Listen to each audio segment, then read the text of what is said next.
Hello students, welcome to ఎపిటమ్ police academy. So మనం ఇవాళ వచ్చేసి ఇండియన్ హిస్టరీకి సంబంధించినటువంటి క్లాసెస్ గురించి అయితే డిస్కస్ చేసుకుందాము.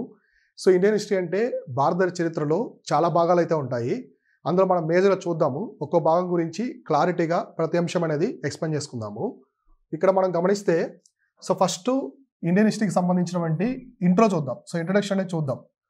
సో ఈ చరిత్ర సబ్జెక్ట్ అనేది మనం గమనిస్తే చరిత్ర సబ్జెక్ట్ అనేది ఒక కోర్ సబ్జెక్ట్ అనమాట. పోటీ పరీక్షలకు సంబంధించినటువంటి రిమైనింగ్ సబ్జెక్ట్స్తో పోల్చుకుంటే జాగ్రఫీ, అలానే మనకి పాలిటీ, తర్వాత ఎకానమీ కావచ్చు, సైన్స్ అండ్ టెక్నాలజీ, వీటితో పోల్చుకుంటే ఒక కోర్ సబ్జెక్ట్. ఇది కూడా ఆ సబ్జెక్ట్స్ లాగే పోటీ పరీక్షల్లో కూడా ఎక్కువ వెయిటేజ్ ఉంటుంది.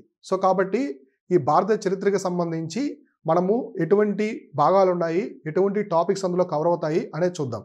అయితే ఈ ఇండియన్ హిస్టరీ, సో భారత చరిత్ర అనేది టైం పీరియడ్ని బేస్ చేసుకొని, సో టైంని బేస్ చేసుకొని డివైడ్ చేస్తారు. అంటే సమయం, సో చరిత్ర మొత్తం కూడా సమయాన్ని బేస్ చేసుకొని ఉంటుంది. ఈ సమయాన్ని బేస్ చేసుకొని డివైడ్ చేయడం అయితే జరుగుతుంది.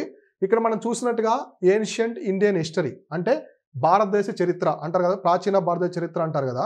సో అది టైంని బేస్ చేసుకుంటారు. సో ఎప్పటి నుంచి ఉంటుందంటే మన పోటీ పరీక్షల ప్రకారం ఎక్కువగా మనం చూస్తే ఐబీసీ, ఇండస్ వ్యాలీ సివిలైజేషన్ దగ్గర నుంచి ఆల్మోస్ట్ మనకి పోస్ట్ గుప్తాస్ అనమాట, గుప్తుల అనంతరం వరకు. సో పోస్ట్ గుప్తాస్ అంటారు. ఈ గుప్తుల అనంతరం వరకు అయితే ఉంటుంది. అంటే మనకి సింధు నాగరికత దగ్గర నుంచి మొదలవుతుంది.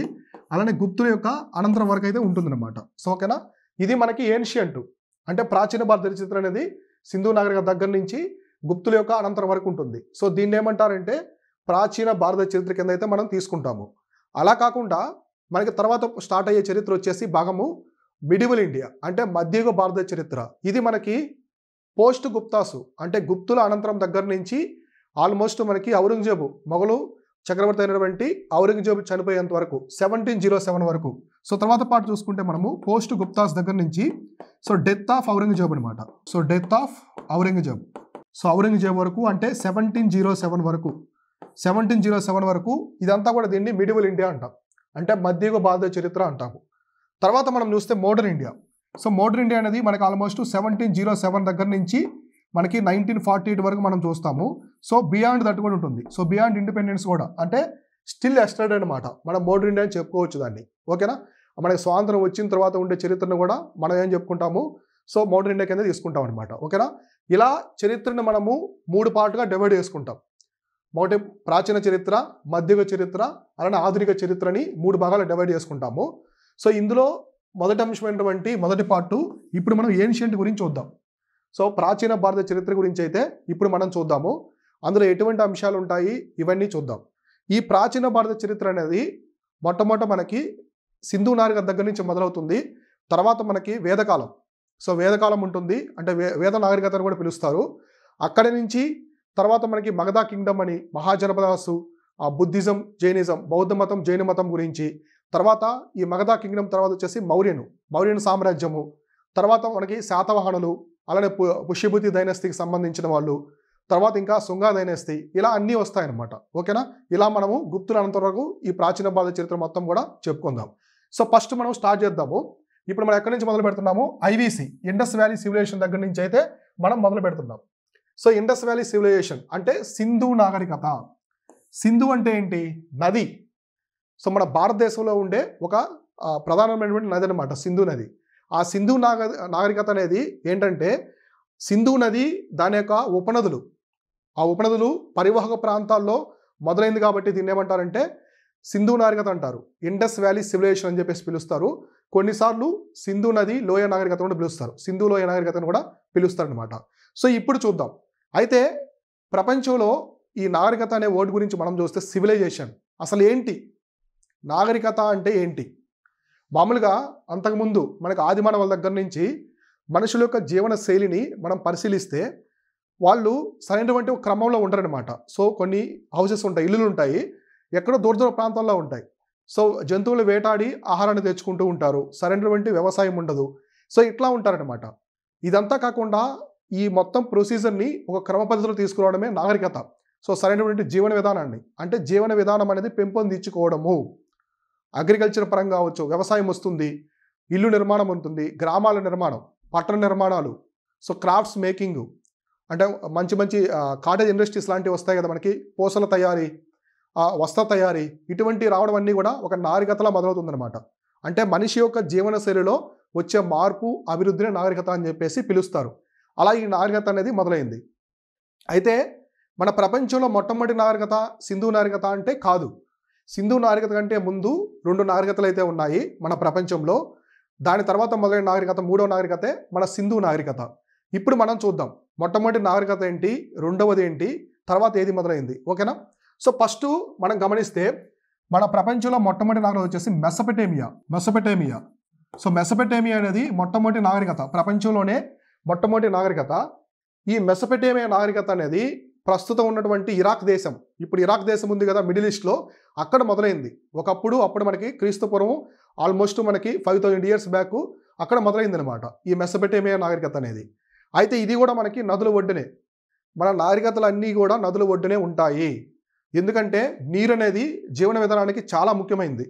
అది పంటలకు సంబంధించి కావచ్చు, అలానే వ్యవసాయానికి సంబంధించి కావచ్చు. సో దేనికైనా కూడా క్రూషియల్ అనమాట వాటర్ అనేవి.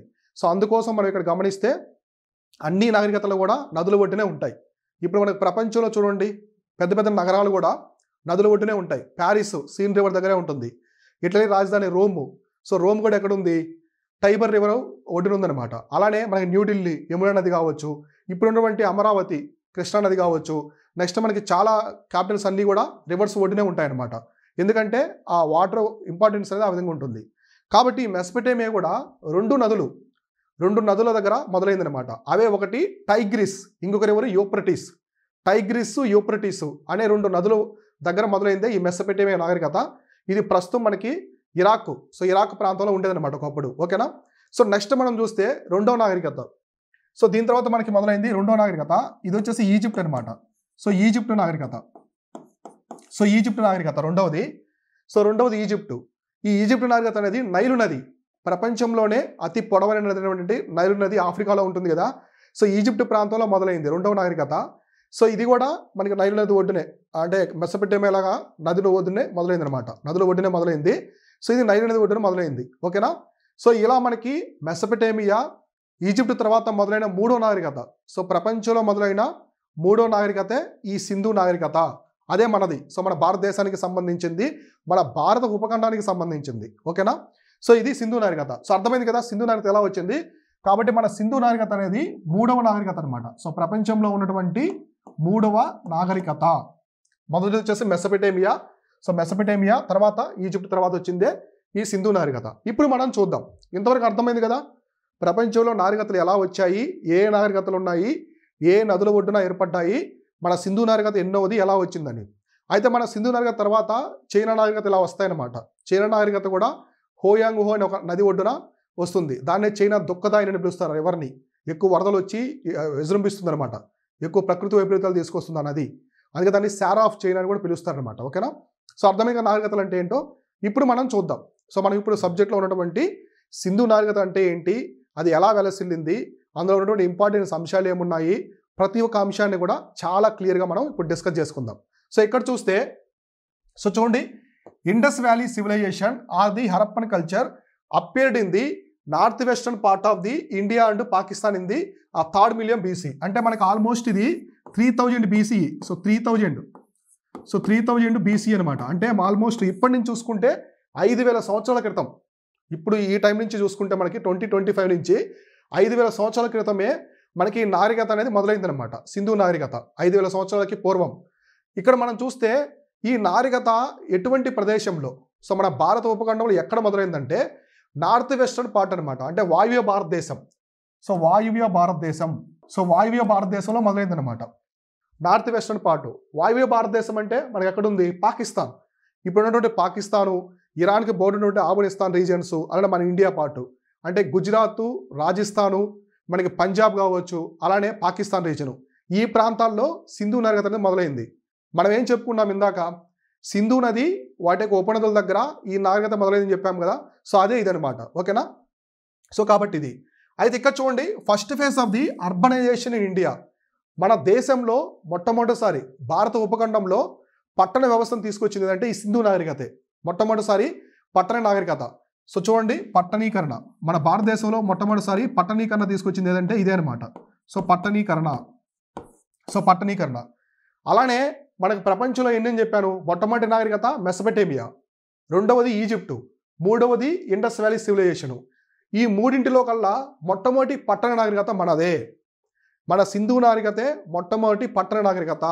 The first civilization in the world was Indus valley civilization. మిగతా రెండు కూడా రూరల్ సివిలైజేషన్స్ ఉండేదన్నమాట, అంటే గ్రామీణ ప్రాంతాలకు సంబంధించిన నాగరికత ఉండేది. కానీ మనది మాత్రమే మొట్టమొదటి, అంటే అక్కడ కూడా పట్టణాలు ఉన్నాయి కానీ మనది మాత్రమే మొట్టమొదటి పట్టణ నాగరికత, అంటే పట్టణాలు మొదలైందే మన నాగరికతలు అని చెప్పేసి అర్థం. సో ఇక్కడ చూస్తే ఇక్కడ the civilization appeared gradually beginning of the neolithic villages in the region dating back to the 7000 BC at the Mehrgarh. So చూడండి, మెహర్గఢ్ బెలూచిస్తాన్, పాకిస్తాన్. అయితే మన సింధు నాగరికత అత్యంత పురాతన పరంగా చూసుకుంటే ఎప్పుడు మొదలైంది అంటే 7000 BC అనమాట. 7000 BC అంటే ఇప్పటి నుంచి 9000 సంవత్సరాల క్రితం. సో 9000 సంవత్సరాల క్రితము ఇది మొదలైందనమాట. అక్కడ ఏమంటే చిన్న చిన్న విలేజెస్ అనేవి ఫామ్ అయ్యాయి, కొన్ని గ్రామాల సముదాయం అనేది ఫామ్ అయిందనమాట. అక్కడ గ్రామాలు అనేవి మొదలయ్యి, సో ఆ గ్రామాల నుంచి ఒక నాగరికత అనేది వెలసిలిందనమాట. అయితే ఆ గ్రామాలు ఎక్కడ ఉన్నాయి, దానికి సంబంధించిన ఎవిడెన్స్ ఉందా అంటే అది మెహర్గఢ్ అనమాట. సో ఇది ప్రజెంట్ మనకి బెలూచిస్తాన్, సో పాకిస్తాన్లోని బెలూచిస్తాన్ ప్రొవిన్స్ ఉంది కదా, అక్కడ ఈ మెహర్గఢ్లో మొదలయ్యాయి అనమాట. ఓకేనా. సో కాబట్టి మన సింధు నాగరికతకి సంబంధించినటువంటి ఆనవాళ్ళు, మొట్టమొదటి ఆనవాళ్ళు ఎక్కడి నుంచి మొదలయ్యాయంటే పాకిస్తాన్లో, ఇప్పుడు పాకిస్తాన్ ఉన్నటువంటి బెలూచిస్తాన్ ప్రొవిన్స్లోని మెహర్గఢ్ అనే ఒక ప్రాంతం నుంచి అయితే మొదలయ్యాయి. అక్కడ 7000 సంవత్సరాల క్రితం, క్రీస్తుపూర్వం 7000 సంవత్సరాల క్రితము అక్కడ మనకి కొన్ని విలేజెస్ అనేవి ఫామ్ అయ్యాయి అనమాట. ఆ విలేజ్ నుంచి పుట్టుకొచ్చిందే మన సింధు నాగరికత అని చెప్పేసి చరిత్రకారులు అయితే నిర్ధారించారనమాట. ఓకేనా. సో ఇంతవరకు మీకు అర్థమైంది కదా. సో ఇండస్ వ్యాలీ సివిలైజేషన్ ఎక్కడ మొదలైంది, ఎప్పుడు మొదలైంది, పట్టణీకరణ వ్యవస్థ ఇవన్నీ చెప్పుకున్నాం కదా. ఇప్పుడు మనం ఇండస్ వ్యాలీ సివిలైజేషన్కి సంబంధించిన కొన్ని ఫ్యాక్ట్స్ చూద్దాం. ఫేజెస్, ఇప్పుడు ఒక దశలు అంటారు, వివిధ దశలు. ఇక్కడ మనం చూసుకుంటే వివిధ దశలు, సో వివిధ దశలు అంటారు. సో అంటే ఇండస్ వ్యాలీ సివిలైజేషన్ ఈ సింధు నాగరికతలో ఎటువంటి దశలు ఉన్నాయి, ఒక్కో దశలో ఒక్కొక్క చేంజెస్ అయితే వస్తాయన్నమాట, కొన్ని మార్పులు వస్తాయి. అంటే మనం ఏం చేస్తాము, చరిత్ర అంతా కూడా టైం పీరియడ్ని బేస్ చేసుకుని ఉంటుంది. ఇప్పుడు మనం ఒక నగరం తీసుకుందాము. ఇప్పుడు ఫర్ ఎగ్జాంపుల్ మనకి హైదరాబాద్ సిటీ ఉంది. సో హైదరాబాద్ సిటీ అనేది అప్పటి కాలంలోనే మెగా సిటీగా ఉన్నదా, మెట్రోపాలిటన్ సిటీగా ఉన్నది లేదు కదా. మనకి స్వాతంత్రం వచ్చినప్పుడు చిన్నగా ఉన్నది, ఇంకొంచెం ఎవాల్యుయేషన్ అయింది, మరి కొంచెం ఎవాల్యుయేషన్ అయింది, ఇట్లా కొంచెం ఎవాల్యుయేషన్ అవుతూ ఇప్పుడు మెట్రోపాలిటన్ సిటీగా అయిందనమాట. అలానే ఈ సింధు నాగరికత కూడా కొంచెం ఎవాల్యుయేషన్ అవుతూ ఒక పెద్ద మొత్తంలో పట్టణ నాగరికత వెలసిలిందనమాట. దాన్ని చరిత్రకారులు ఏం చేశారంటే కొన్ని దశలుగా డివైడ్ చేశారు, కొన్ని ఫేజెస్గా డివైడ్ చేశారు. అవేంటో చూద్దాం. అంటే ఒక్కో ఫేజ్లో ఒక్కో డెవలప్మెంట్ అనేది జరిగింది. ఓకేనా. సో ఫస్ట్ మనం చూసుకుంటే ఇందులో early Harappan. So early Harappan అనమాట, దీన్నే పూర్వ హరప్ప నాగరికత, పూర్వ హరప్ప అంటారు, పూర్వ హరప్ప ఫేజ్ అంటారు. అంటే మనకి హరప్ప కంటే ముందు మన సింధు నాగరికతలో మొట్టమొదటి సైట్ కనిపెడతారు కదా, త్రవ్వకాలు జరిపి ఈ పురావస్తు శాస్త్రవేత్తలు సైట్స్ కనిపెడతారు. ఆ సైట్స్లో మొట్టమొదటి సైట్ హరప్ప అనమాట. అందువల్లే సింధు నాగరికతని హరప్ప నాగరికత అని పిలుస్తారు, ఆల్రెడీ చెప్పుకున్నాం మనం. అలానే హరప్ప కంటే ముందు మొదలైందనమాట, కొంత ఎవాల్యుయేషన్ అనేది ఈ నాగరికతలో ముందే మొదలైందని చెప్పుకున్నాం కదా, అదే ఇక్కడ మొదలైందనమాట. ఈ హరప్ప ఇది వచ్చేసి మనకి 3300 నుంచి 2600 BC అనమాట, క్రీస్తు పూర్వం మొదలైంది. అయితే ఈ హరప్పను, ఈ ఎర్లీ హరప్పను పీరియడ్ మొదలైనటువంటి కొన్ని భాగాల గురించి, దశల గురించి మనం చూసుకుంటే ఇక్కడ మేజర్గా ఏమున్నాయంటే కొన్ని ప్రాంతాలు ఉన్నాయన్నమాట. హరప్ప ఒకటి, కోట్ దిజి, అమ్రి, ఈ 3 సైట్స్ ప్రీ హరప్పన్ సైట్స్ అనమాట. అంటే పూర్వ నాగరికతలోనే ఇవి మొదలయ్యాయి. ఏవేంటి ఉన్నాయి, హరప్ప ఒకటి ఉంది, కోట్ దిజి, అమ్రి అనే ప్రాంతాలు అప్పట్లో ఉన్నాయన్నమాట. అంటే ఈ త్రవ్వకాల్లో బయటపడ్డాయి, అవి అప్పటి నుంచే ఉన్నాయని చెప్పి చెప్తున్నారు. ఇక్కడ ఎటువంటి చేంజెస్ అయితే ఫోర్టిఫికేషన్, అంటే కోట నిర్మాణాలు, అప్పట్లో కోట నిర్మాణాలు అనేవి ఎక్కువగా ఉన్నాయని చెప్పేసి చెప్పడం అయితే జరిగిందనమాట ఇక్కడ. తర్వాత చూస్తే ఇంకా చూడండి grid planning. So grid system అనమాట, గ్రిడ్ వ్యవస్థ. అప్పట్లో ఇల్లులు ఇవన్నీ కూడా గ్రిడ్ వ్యవస్థ ద్వారా ఉండేదన్నమాట, గ్రిడ్ వ్యవస్థ. సో గ్రిడ్ ప్యాటర్న్తో ఇల్లు అనేవి నిర్మించుకునేవాళ్ళు. అంటే స్ట్రీట్స్, ఇప్పుడు మనం చూస్తుంటాం కదా, స్ట్రీట్స్ కావచ్చు, గ్రిడ్ ప్యాటర్న్లో ఇలా ఇల్లు ఉండేవన్నమాట. సో ఇప్పుడు మనం ఫ్లాట్స్ అవి చూస్తూ ఉంటాం కదా ఎక్కువగా, ఇలా గ్రిడ్ లాగా ఇల్లులు అనేవి నిర్మించారు అప్పట్లో. సో ఇలా ఒక ప్యాటర్న్లో తీసుకొచ్చారనమాట. ఓకేనా. సో అదొకటి చూసుకోండి. నెక్స్ట్ మనం చూసుకుంటే development of the instrument of the trade network and crafts specialization. Crafts కూడా అనమాట. ఇక్కడ చూసుకుంటే ట్రేడ్కి సంబంధించి వాణిజ్యం. సో వాణిజ్యానికి సంబంధించినటువంటి ఆనవాళ్ళు కూడా ఈ ప్రీ హరప్పన్లో కనిపించాయి. అలానే క్రాఫ్ట్స్, కొన్ని కళల నిర్మాణాలు, కళలకు సంబంధించిన కొన్ని కళలు కూడా, అంటే మనకి పూసలు తయారు చేయడం, ఇటువంటివి కూడా ఈ ప్రాంతంలో కనిపించాయి అనమాట. తర్వాత ఇది ఓవరాల్గా ఫస్ట్ ఫేజ్లో, అంటే మొదటి దశలో ఎటువంటి చేంజెస్ ఉన్నాయని చెప్పేసి మనం చెప్పుకున్నాం. కోట నిర్మాణాలు కావచ్చు, అప్పుడప్పుడే క్రాఫ్ట్స్ ఇండస్ట్రీ కూడా డెవలప్ అవుతూ ఉందన్నమాట. సో ఇటువంటివి వచ్చాయి. అప్పుడప్పుడే ట్రేడ్ కూడా చేసుకుంటూ ఉన్నారు. కొన్ని ప్రాంతాలకి వ్యాపారం అనేది కూడా జరుగుతూ వచ్చింది. అయితే మనకి ఎర్లీ హరప్పన్కి మెచ్యూర్ హరప్పన్కి మధ్యలో ఒక ఫేజ్ ఉందన్నమాట. ఒక బ్రిడ్జ్ లాగా ఉంటుంది. 2 ఫేజెస్కి ఒక బ్రిడ్జ్ లాగా ఉంటుంది. అదే మనకి ట్రాన్సిషనల్ ఫేజ్ అంటారు. ఇందులో మనకి కునాలు, ధోలవీర, హరప్ప ఈ 3 సైట్స్ ఉంటాయి. ఇక్కడ చూడండి, హరప్ప ఈ ఫేజ్లో ఉంది, ఈ ఫేజ్లో కూడా ఉంది. సో హరప్ప ఇక్కడ ఉంది, ఇక్కడ ఉంది. హరప్ప సైట్ అనేది 2 ఫేజెస్లో ఉంది. ఇక్కడ మనకి ఇంక్రీజింగ్ లెవెల్ అనమాట. క్రాఫ్ట్స్, ఇరిగేషన్ సిస్టమ్ కావచ్చు, మనకి ఇంకా రిపోర్ట్ ఆఫ్ పాటరీ డిజైన్స్. ఈ ట్రాన్సిషనల్ ఫేజ్ అంటే ఏంటంటే ఎర్లీ హరప్పన్ ఫేజ్ అనమాట. పూర్వ హరప్ప ఫేజ్కి దశకి మెచ్యూర్ పరిణతి చెందిన హరప్ప దశకి మధ్యలో ఒక బ్రిడ్జ్ లాగా ఉంటుంది. సో ఇందులో ఏమైందంటే ఈ ఫస్ట్ ఫేజ్లో ఉన్నాయన్నీ కూడా బాగా అభివృద్ధి చెందాయి అనమాట. ట్రాన్సిషనల్ ఫేజ్లో బాగా అభివృద్ధి చెందాయి. క్రాఫ్ట్ ఇండస్ట్రీ అని చెప్పుకున్నాము, అది పీక్ స్టేజ్కి వెళ్తుంది. అంటే ఫస్ట్ ఫేజ్లో మనము టెర్రాకోటా ఇవి ఉంటాయి కదా, కుండల తయారీ, సో ప్లెయిన్గా ఉంటాయి. ఇక్కడికి వచ్చేసరికి చాలా డిజైన్స్గా అలా తీసుకొచ్చారు. సో ఇరిగేషన్ సిస్టమ్ అంటే నీటి పారుదల. సో ఇక్కడ చూడండి, ఇది నీటి పారుదల వ్యవస్థ కూడా ఇక్కడ తీసుకొస్తారు. సో నీటి పారుదల వ్యవస్థ అనేది కూడా ఇక్కడ మొట్టమొదటిసారి తీసుకోవడం జరుగుతుంది. తర్వాత ఇంకా మనకి పాటరీ డిజైన్స్ అనమాట. అంటే మనకి కుండలు తయారు చేస్తారు కదా, ప్లెయిన్ కాకుండా వాటి డిఫరెంట్ డిజైన్స్ ద్వారా కూడా కుండల తయారీ అనేది తయారు చేస్తారనమాట. అవన్నీ కూడా ఈ ట్రాన్సిషనల్ ఫేజ్లో తీసుకొచ్చారు. సో అర్థమైందా, ఈ ట్రాన్సిషనల్ ఫేజ్లో రావడం జరిగింది. సో కాబట్టి ఇక్కడ మనం చూసుకుంటే ఫస్ట్ ఏంటి, ఈ ఫేజ్కి మధ్య ఒక బ్రిడ్జ్ అనమాట. ఇది ఫస్ట్ ఫేజ్కి సెకండ్ ఫేజ్కి మధ్య ఉన్నటువంటి బ్రిడ్జ్ లాంటి దశ ఈ ట్రాన్సిషనల్ ఫేజ్ అనమాట. అయితే ఇప్పుడు మనము సెకండ్ దశ, రెండో దశ చూసుకుంటే మెచ్యూర్ హరప్పన్ అంటారు. సో మెచ్యూర్ హరప్పన్ అంటారు. ఇది ఆల్మోస్ట్ 2600 నుంచి 800 BC వరకు అయితే ఉన్నదనమాట. సో అప్పటి వరకు అయితే ఉన్నది. అర్థమైందా? సో ఇక్కడ మనం చూసుకుంటే ఎటువంటి చేంజెస్ ఉన్నాయి ఈ మెచ్యూర్ హరప్పన్ అంటే పరిణతి చెందినటువంటి హరప్ప అనమాట, నాగరికత. సో పరిణతి చెందిన అంటే బాగా మెచ్యూర్ అయింది ఇక్కడ. సో డెవలప్మెంట్ ఇవన్నీ కూడా నాగరికతలో బాగా రావడం జరిగిందనమాట ఇక్కడ. సో ఇక్కడ కూడా కొన్ని సైట్స్ ఉన్నాయి. ఇక్కడ మనం చూసుకుంటే మొహంజదారో ఇక్కడ మొట్టమొదటిసారి కనిపిస్తుంది. మొహంజదారో, హరప్ప, కాళీబంగన్, ధోలవీర. సో హరప్ప అనేది అన్ని సైట్స్లో కనిపిస్తుంది మనకి. సో అన్ని సైట్స్లో వస్తుంది చూడు హరప్ప అనేది. సో మొహంజదారో అనేది మొత్తం సింధు నాగరికతలోనే అతిపెద్ద నగరం. సో అతిపెద్ద నగరము మన ప్రపంచంలోనే నగర వ్యవస్థ మన నాగరికతే, సింధు నాగరికత. అలానే ఈ మొహంజదారో అనేది అతిపెద్ద నగరము. అలానే మొట్టమొదటి సిటీ కూడా మన ప్రపంచ నాగరికతల్లో మొట్టమొదటి సిటీ కూడా ఇదే. అలానే మొత్తం సింధు నాగరికతలో అతిపెద్ద నగరం కూడా మొహంజదారోనే. సో అతిపెద్ద నగరం కూడా మొహంజదారో. తర్వాత ఇక్కడ చూడండి, దీంతో పాటుగా మొహంజదారోతో పాటుగా హరప్ప ఉంది, కాళీబంగన్ ఉంది. కాళీబంగను ఈ ధోలవీర గుజరాత్లో ఉంటుంది. కాళీబంగన్ వచ్చేసి రాజస్థాన్లో ఉంటుంది.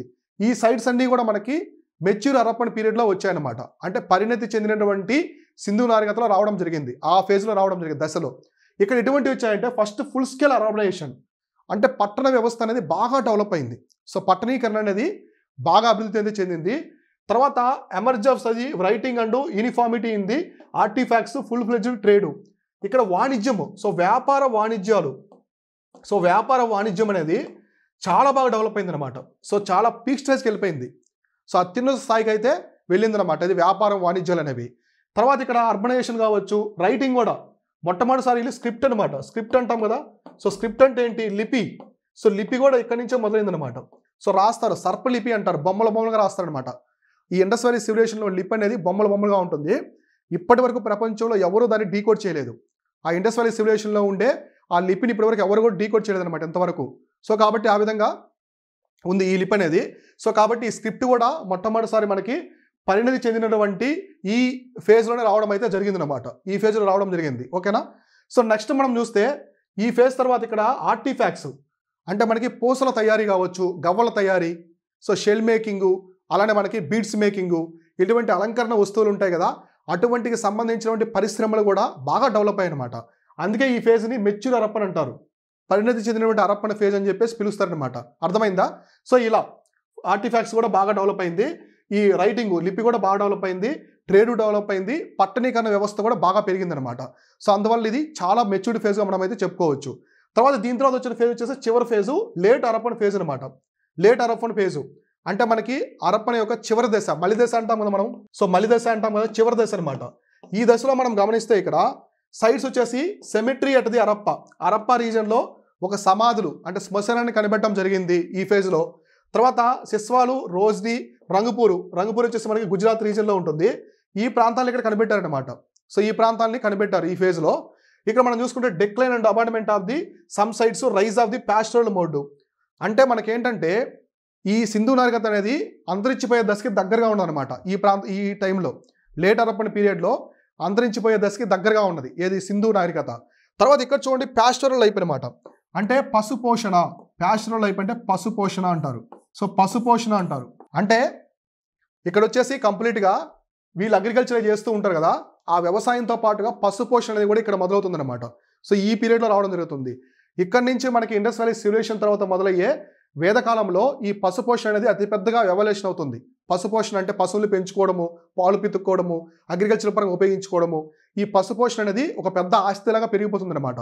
కాబట్టి ఇండస్ వ్యాలీ సివిలైజేషన్లో చివరి దశలో ఈ పాస్టరల్ మోడ్ అనేది మొదలవుతుంది అనమాట. సో అర్థమైందా, పాస్టరల్ మోడ్ అనేది మొదలవుతుంది.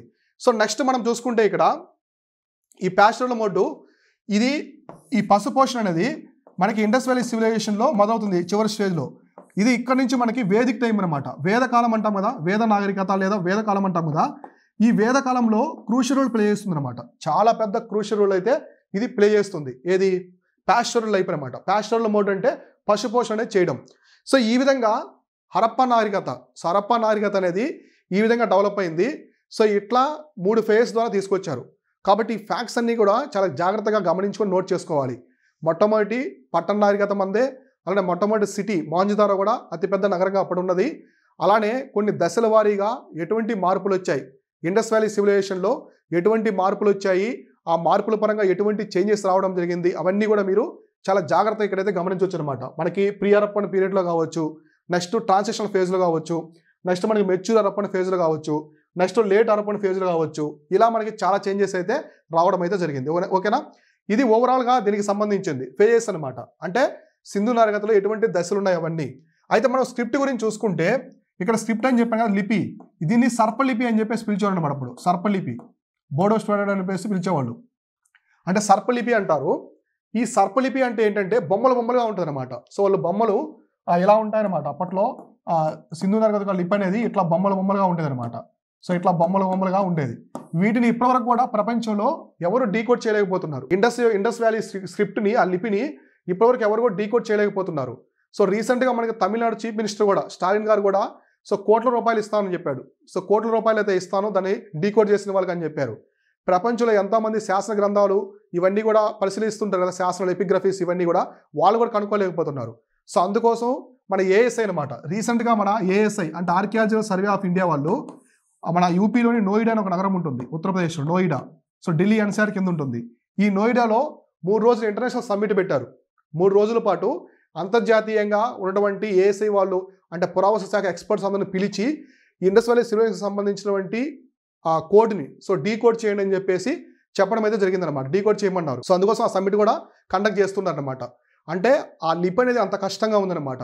ఆ లిపి యొక్క అర్థం అనేది ఎవరికి కూడా ఇప్పటివరకు అయితే తెలియదు. ఓకేనా, సో ఇంతవరకు మీకు అయితే అర్థమైంది కదా ఫేజెస్, ఇండస్ వ్యాలీ సివిలైజేషన్లో ఎటువంటి ఫేజెస్ ఉన్నాయి, ఆ ఫేజెస్ ప్రకారం ఎటువంటి చేంజెస్ వచ్చాయి, ఇవన్నీ మీరు చూసారు కదా. సో అయితే ఇప్పుడు మనం చూసుకోవాల్సినటువంటి ఇంపార్టెంట్ థింగ్ ఏంటంటే హరప్పా అనే సైట్ మాత్రం మనకి ఆల్మోస్ట్ అన్ని ఫేజ్లో కనిపిస్తుంది. అమ్రి అనే సైట్ కూడా. సో అమ్రి అనే సైటు ఆల్మోస్ట్ మనకి మొత్తం అన్ని సైట్స్ 4 ఫేజ్లో కనిపిస్తుంది అనమాట. ఇక్కడ 4 దశలు చెప్పాను కదా, ఆ 4 దశల్లో కనిపిస్తూ ఉంటుంది. సో ఇలా ఈ సింధు నాగరికత అనేది దశల వారీగా రావడం అయితే జరిగింది. సో ఇప్పుడు మనము ఇండస్ వ్యాలీ సివిలైజేషన్ సంబంధించినటువంటి సరిహద్దులు, జాగ్రఫికల్ ఎక్స్టెంట్స్ ఉంటాయి కదా, వాటికి సంబంధించి ఏమున్నాయో ఇప్పుడు మనం క్లారిటీగా డిస్కస్ చేసుకుందాము. సో దానికంటే ముందు మనకి ఇక్కడ జాగ్రఫికల్ ఎక్స్టెంట్స్లో ఇండస్ వ్యాలీ సివిలైజేషన్ సంబంధించిన ఫ్యాక్ట్స్ కొన్ని చూద్దాం. సో ఇండస్ వ్యాలీ సివిలైజేషన్ ఈ ఐవీసీ అనేది మనకి త్రిభుజాకారంలో ఉంటుంది. సో త్రిభుజాకారంలో ఉంటుంది అనమాట. అంటే ఇలా ఉంటుంది. సో త్రిభుజాకారంలో ఉంటుంది. సో ఈ విధంగా అయితే మనకు ఉంటుంది త్రిభుజాకారంలో. ఈ త్రిభుజాకారంలో ఉన్నటువంటి ఇండస్ వ్యాలీ సివిలైజేషన్ అనేది ఇక్కడ మనం చూస్తే సరిహద్దులు అనమాట. ఇది నార్త్, ఇక్కడ సౌత్, ఇది వెస్ట్, ఇది ఈస్ట్. అంటే మనకి ఉత్తరం వైపు, సో ఉత్తరం వైపు దీని యొక్క సరిహద్దు ఏంటి, అలానే మనకి దక్షిణం వైపు, సో దక్షిణం వైపు ఉన్నటువంటి సరిహద్దు ఏంటి, సో అలానే తూర్పు వైపు, సో తూర్పు వైపు ఎటువంటి సరిహద్దులు ఉన్నాయి, సో పశ్చిమ వైపు ఎంతవరకు ఉంది, సో ఇండస్ వ్యాలీ సివిలైజేషన్ ఎంతవరకు విస్తరించింది అనేది మనం చూసుకోవాలి. అవే ఈ జాగ్రఫికల్ ఎక్స్టెంట్స్ అనమాట. జాగ్రఫికల్ ఎక్స్టెంట్స్ అనేవి ఇవే. ఇక్కడ మనం గమనిస్తే వీడి యొక్క సరిహద్దుల గురించి క్లారిటీగా మనం అయితే చూద్దాం ఎటువంటి ఏ ఉన్నాయని చెప్పేసి. ఇక్కడ చూస్తే ఫస్ట్ వచ్చేసి నార్త్ అనమాట, అంటే ఉత్తరం. సో ఉత్తరం వైపు ఈ ఇండస్ వ్యాలీ సివిలైజేషన్ యొక్క సరిహద్దు ఏంటి? ఉత్తరం వైపు మనం చూస్తే షోర్త్గా ఆఫ్ఘనిస్తాను ఇది ఒకటి ఉంటుంది, మాండా జమ్మూ అండ్ కాశ్మీర్. మీకు ఒకవేళ ఎక్కువగా మాండా అని ఇస్తారు. సో మాండా అనే ఒక ప్రాంతం ఉంటుంది జమ్మూ అండ్ కాశ్మీర్లో. మనకి ఎగ్జామినేషన్ పరంగా కూడా ఇదే ఎక్కువ అడుగుతారు. ఒకవేళ మాండా కాకుండా షోర్త్గా అయిన ప్లేస్ అనేది ఇది గుర్తుపెట్టుకోండి. సో మనకి జమ్మూ అండ్ కాశ్మీర్ పైన ఆఫ్ఘనిస్తాన్తో అటాచ్ అయితే ఉంటుంది, కొంచెం బోర్డర్ షేర్ చేసుకుంటాం కదా మన ఇండియా అనేది, పిఓకే రీజన్లో ఉంటుంది. అక్కడ షోర్త్గా అయిన ప్లేస్ వరకు ఉంటుంది అనమాట, ఏది ఉత్తరం వైపు. అదే మనం దక్షిణం వైపు చూసుకుంటే, సో దక్షిణ వైపు దైమాబాద్ అని చెప్పేసి ఉంటుంది. సో మహారాష్ట్రలోని దైమాబాద్ అని ఉంటుంది. సౌత్ ఇండియాకి, సదర్న్ పార్ట్ ఆఫ్ ఇండియాకి అతి దగ్గరగా ఉండే సైట్ వచ్చేసి Indus valley civilization site Daimabad అనమాట. ఇది మహారాష్ట్రలో ఉంటుంది. తర్వాత మనకి వెస్ట్ సైడ్ పశ్చిమ వైపు సుత్కా జెండార్ అనమాట. ఇది ఆల్మోస్ట్ మనకి పాకిస్తాన్ ఇరాన్ బోర్డర్లో ఉంటుంది. So Pakistan Iran, so Pak Iran బోర్డర్లో ఉంటుంది సుత్కా జెండార్ అని చెప్పేసి. ఇది చాలా దూరంగా ఉండే సైట్ అనమాట, మన ఇండస్ వ్యాలీ సివిలైజేషన్లో చాలా దూర ప్రాంతంలో ఉండే సైటు. ఇది మనకి పశ్చిమ వైపు పాకిస్తాన్ ఇరాన్ బోర్డర్లో ఉంటుంది. అలానే ఈస్ట్ వైపు, తూర్పు వైపు మనకి ఆలంగీర్పూర్ అనమాట, ఉత్తరప్రదేశ్లో ఉంటుంది. అంటే ఇండస్ వ్యాలీ సివిలైజేషన్ అనేది తూర్పు వైపు విస్తరించింది. తూర్పు వైపు అనేది విస్తరించింది అనమాట. విస్తరించిన దాంట్లో తూర్పు వైపు చివరి ప్రాంతం ఏంటంటే ఆలంగీర్పూరు, ఇది మనకి ఉత్తరప్రదేశ్ రాష్ట్రంలో ఉంటుంది. అయితే ఇక్కడ ఇంపార్టెంట్ థింగ్ ఏంటంటే మనకి కోర్ ఏరియా, ఈ ఇండస్ వ్యాలీ సివిలైజేషన్లో ఉండే ఈ కోర్ ఏరియా మొత్తం కూడా మనం గమనిస్తే, మనకి మూడు ప్రదేశాలు ఉంటాయి. ఒకటి పాకిస్తాన్, గుజరాత్, రాజస్థాన్, హర్యానా. ఈ ప్రాంతాల్లోనే almost 90% of the Indus valley civilization ప్రాంతం అంతా కనిపిస్తాయి అనమాట. 90% మనకి ఈ ప్రాంతాలు, ఇండస్ వ్యాలీ సివిలైజేషన్ ప్రాంతాలన్నీ కూడా మనకి పాకిస్తాను, గుజరాత్, రాజస్థాను, హర్యానా ఈ ప్రాంతాల్లోనే మనకైతే కనిపిస్తూ ఉంటుంది అనమాట. సో ఇవి జాగ్రబుల్ ఎక్స్టెన్షన్స్, అంటే ఇండస్ వ్యాలీ సివిలైజేషన్ సంబంధించినటువంటి సరిహద్దులు, వీటికి సంబంధించినటువంటి సరిహద్దులు, ఇవన్నీ కూడా సరిహద్దులుగా మనం అయితే చెప్పుకోవచ్చు అనమాట. ఏది ఇండస్ వ్యాలీ సివిలైజేషన్ సింధు నదికి సంబంధించినటువంటి సరిహద్దులుగా ఇక్కడ చెప్పుకోవచ్చు. కాబట్టి ఇవన్నీ కూడా చాలా జాగ్రత్తగా మీరైతే నోట్ చేసుకోండి. సరిహద్దులు ఉత్తరం వైపు ఎంత దూరంలో ఉంది, మాండా లేదా షోర్త్గా అంటారు. నెక్స్ట్ దక్షిణ వైపు మనం చూసుకుంటే దైమాబాదు మహారాష్ట్రలో ఉంటుంది. వెస్ట్రన్ సైడ్ చూసుకుంటే సుత్కా జెండారు, ఇది ఇరాను పాకిస్తాన్ బోర్డర్లో అయితే ఉంటుంది. ఇక్కడ మనకి ఈస్ట్ తూర్పు వైపు చూసుకుంటే మనకి ఆల్మోస్ట్ ఎక్కడి వరకు ఉంటుంది, ఆలంగీర్పూర్ అనమాట, ఉత్తరప్రదేశ్లో ఆలంగీర్పూర్ వరకు ఉంటుంది. ఓవరాల్గా చూసుకుంటే కోర్ ఏరియా, సింధు నదికి సంబంధించినటువంటి ప్రధాన భూభాగం అనేది పాకిస్తాను, గుజరాత్, రాజస్థాన్, హర్యానా ప్రాంతాల్లోనే మనకి ఎక్కువ కనిపిస్తూ ఉంటుంది అనమాట. ఓకేనా, ఇది దీనికి సంబంధించింది, జాగ్రత్త ఎక్స్టెంట్ సంబంధించింది.